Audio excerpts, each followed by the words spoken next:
আব্দুল কাদের জিলানী তিনি ছোট্টবেলায় মাদ্রাসায় পড়তেন, অর্থাৎ তিনি ছোটবেলায় মাদ্রাসায় ভর্তি হওয়ার আগে তিনি 18 পারা কোরআনের হাফেজ হয়েছিলেন। চিল্লায় বলেন সুবহানাল্লাহ। আব্দুল কাদের জিলানী তিনি যে 18 পারার হাফেজ হলেন, কারণটা কি? এটা একটা মায়ের কারণে।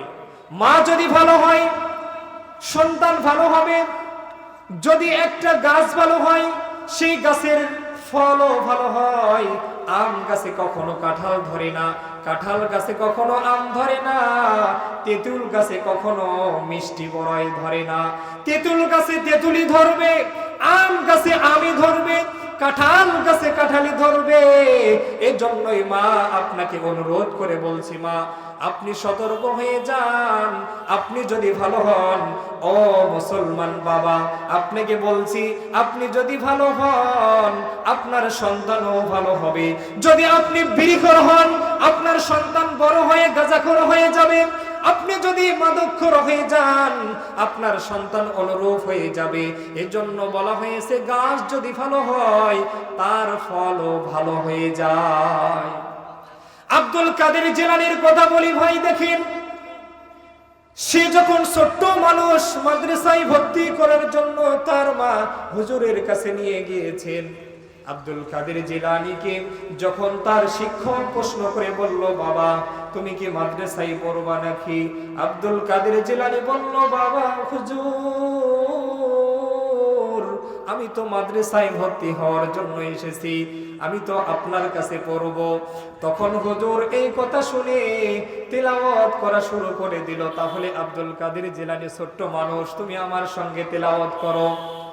আব্দুল কাদের জিলানীর সামনে যখন তেলাওয়াত শুরু করলেন, আউযু বিল্লাহি মিনাশ শাইতানির রাজীম, বিসমিল্লাহির রহমানির রহিম, আলহামদুলিল্লাহি রাব্বিল আলামিন।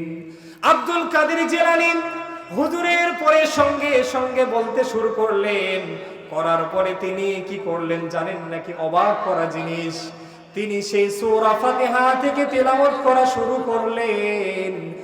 একদম 18 পারা পর্যন্ত তিনি তেলাওয়াত করতে থাকলেন। চিল্লায় বলেন সুবহানাল্লাহ। 18 পারা পর্যন্ত যখন তিনি তেলাওয়াত করে হুজুরকে শোনালেন, হুজুর তো অবাক হয়ে গেল।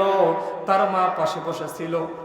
তার মাকে যখন হুজুর বলল, আপনার সন্তান তো 18 পারা কোরআনের হাফেজ, সেই মা তখন কান্না করে চিল্লায় চিল্লায় বলতে লাগলো, হুজুর আমি তো বড় একটি অপরাধ করে ফেলেছি। হুজুর তখন মাকে বলল, মা আপনি কেন কাঁদেন? আপনি কেন কাঁদেন? আপনার তো খুশির সংবাদ, আপনার সন্তান এত ছোট্ট একটা বয়সে 18 পারা কোরআনের হাফেজ হয়েছে। আপনার তো সুন্দর, আপনার তো মন খুশি হওয়া দরকার। তখন সেই মা চিল্লায় হুজুরকে বলে, হুজুর আমি কেন কান্না করি জানেন নাকি? এই আব্দুল কাদের জিলানী যখন ছোট্ট ছিল, যখন আমার গর্ভে ছিল, আমি পেটে রাখা অবস্থায় নামাজের পরে ফজরের পরে আমি এই নিয়মিত 18 পারা পর্যন্ত আমি তিলাওয়াত করতাম। চিল্লায় বলেন আল্লাহু আকবার।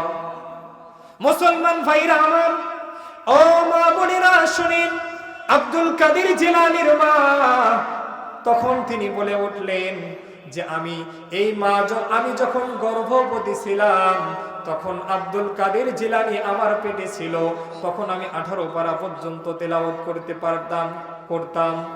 কিন্তু আমার আফসোস, আমি যদি পুরা কোরআনটাই তেলাওয়াত করতাম তাহলে আজকে আব্দুল কাদের জিলানী গোটা কোরআনের হাফেজ হয়ে আমার গর্ভে থেকে দুনিয়াতে নেমে যেত। আল্লাহু আকবার। দেখেন তাহলে তার মার কত আশা ছিল। দেখেন এজন্য বললাম, গাছ যদি ভালো হয় ফল ভালো হবে। আপনি আপনার সন্তানকে নিয়ে কি করেন? আপনি যখন গর্ভবতী হয়েছেন সিনেমার ঘরে বসে থাকেন, টিভি দেখেন, তারপরে যত ধরনের খেলা আছে, নেশা আছে, আপনি তার মধ্যে জড়িত থাকেন, তাহলে পেটের বাচ্চা তো অনুরূপ হবে। এখন আপনি দেখলেন গান, স্টার সিনেমার জালসা, গান শুনলেন, ভালোবাসাতে যে পেয়েছি আঘাত, সেই অনর্গ চলে 12 মাস, চলে 12 মাস। আপনি এটা শুনলেন, আপনার পেটের বাচ্চাও শুনলো, তাহলে বলেন সেই বাচ্চা বড় হয়ে কি এরকম হুজুর হবে? হবে? হবে না। ওই রকমই গান শিখবে, শিল্পী হবে সে। এজন্য মা আপনাকে অনুরোধ করে বলছি, আপনি যখন ভালো হয়ে যাবেন, আপনার সন্তান ভালো হবে। আজকের মাহফিল থেকে আপনাকে শিক্ষা নিতে হবে, আব্দুল কাদের জিলানীর মার জীবন থেকে আপনাকে শিক্ষা নিতে হবে। তাহলে আপনি প্রকৃতভাবে সুন্দর মা হতে পারবেন। যদি আপনি এভাবে আব্দুল কাদের জিলানীর মতো মা হতে পারেন, তাহলে আপনি সার্থক, আপনি সার্থক। মুসলমান মা বোনেরা শোনেন, আপনার জন্য কথাটা বললাম। আমি ছোট্ট মানুষ, যে কথাটা বলেছি অবশ্যই আমল করার জন্য চেষ্টা করবেন। এজন্যই যে আপনি যদি ভালো হন, আপনার সন্তান অবশ্যই ভালো হবে। মা, আপনার সন্তান অবশ্যই ভালো হবে। কারণ আমি আমার কথাই বলি, যখন ছোট ছিলাম মাদ্রাসায় থেকে বাড়িতে আসতাম, দেখতাম যে মা কোরআন তেলাওয়াত করত, তখন নিজে নিজেই একটা অনুভব করতাম যে আমার মা যেহেতু কোরআন তেলাওয়াত করে, তাহলে তো অবশ্যই শিখতে হবে আমাকেও কোরআন শিখতে হবে। মা যদি কোরআন তেলাওয়াত করে, সন্তান যতই পাপী হোক, আসার পরে যখন দেখবে আরে মা তো কোরআন তেলাওয়াত করে, বাবা তো কোরআন তেলাওয়াত করে, বাবা তো নামাজি মানুষ, মা তো নামাজি মানুষ, তাহলে লজ্জায় পড়ে যাবে সন্তান, তারাও নামাজি হবে। সম্মানিত হাজিরিন, এটাই হলো জিহাদ, এটাই হলো জিহাদ। আল্লাহ তাআলা আপনাকে এই ব্যবসায় শিক্ষা দিয়েছেন। শুরু থেকে আমি যে কথাটা বললাম যে জিহাদ হলো এটাই। এজন্য আপনাকেই বলছি, জিহাদ শুধু টাকা পয়সা দিয়ে হয় না, জিহাদ শুধু মানুষের অর্থ সম্পদ দিয়ে হয় না, জিহাদ শুধু মানুষের জীবন দিয়ে হয় না, জিহাদ মানুষের আচরণ দিয়ে হয়, জিহাদ মানুষের চরিত্র দিয়ে হয়, জিহাদ মানুষের গঠন দিয়েও হয়। সম্মানিত হাজিরিন, এজন্যই বলছি জিহাদের জন্য প্রত্যেকটা বিষয় প্রয়োজন। আচ্ছা, এবার আসেন, যদি আপনি জিহাদ করলেন, তাহলে আল্লাহ তাআলা আপনাকে কি কি পুরস্কার দিবেন?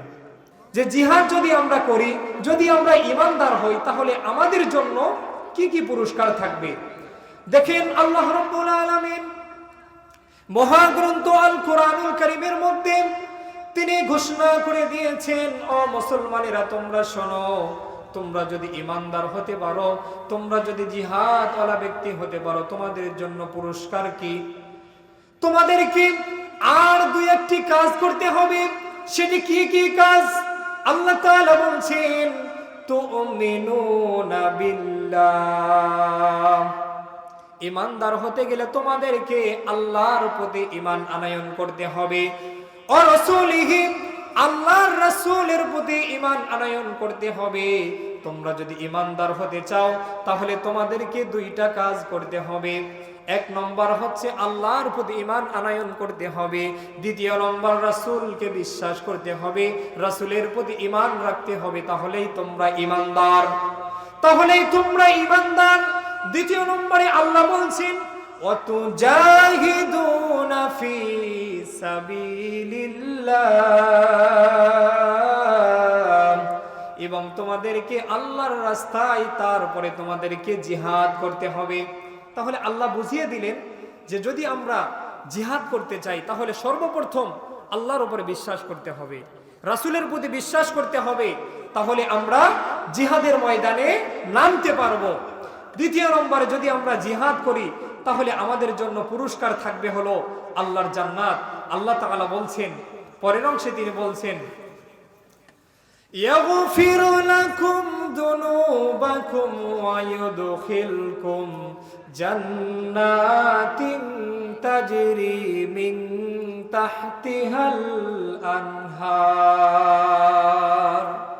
ও আমবাগানের মুসলমান ভাইরা আমার, যদি আমরা জিহাদ করতে পারি, যদি আমরা ঈমান আনয়ন করতে আল্লাহর প্রতি তাহলে আল্লাহ বলছেন ওই ব্যক্তিদের জন্য পুরস্কার থাকবে, ইউদখিলুকুম জান্নাত, তাদের জন্য থাকবে চিরস্থায়ী জান্নাত। সে জান্নাত এমন জান্নাত যে জান্নাতের তলদেশ দিয়ে থাকবে নহর সমূহ প্রবাহিত, নহর সমূহ প্রবাহিত। শুধু জান্নাত, সাধারণ জান্নাতি আমি তাদেরকে পুরস্কার দিব না, যে জান্নাতের দিকে নদী সমূহ প্রবাহিত থাকবে, তারা সেখানে সুন্দরভাবে থাকতে পারবে, আরামায়েশে থাকতে পারবে। এমন জান্নাত আমি আল্লাহ রাব্বুল আলামিন সেই ঈমানদার মানুষের মধ্যে আমি ঘোষণা করে দিয়ে দিব, তাদেরকে আমি এটা পুরস্কার দিয়ে দিব। চিল্লায়া বলেন সুবহানাল্লাহ। মুসলমান ভাইরা আমার, আসুন আমরা আল্লাহর প্রতি ঈমান আনয়ন করি, আমরা জিহাদ ওয়ালা ব্যক্তি হই, তাহলে অবশ্যই আমরা আল্লাহর পক্ষ থেকে পুরস্কার পাবো জান্নাত, আল্লাহর পক্ষ থেকে আমরা পুরস্কার পাবো জান্নাত, আল্লাহর পক্ষ থেকে আমরা পুরস্কার পাবো জান্নাত। আসুন আল্লাহ রাব্বুল আলামিন আমাদের সকলকে ঈমানদার হয়ে জিহাদ ওয়ালা ব্যক্তি হয়ে আল্লাহর জান্নাত নৈকট্য লাভ করার জন্য তৌফিক দান করুক, আমিন।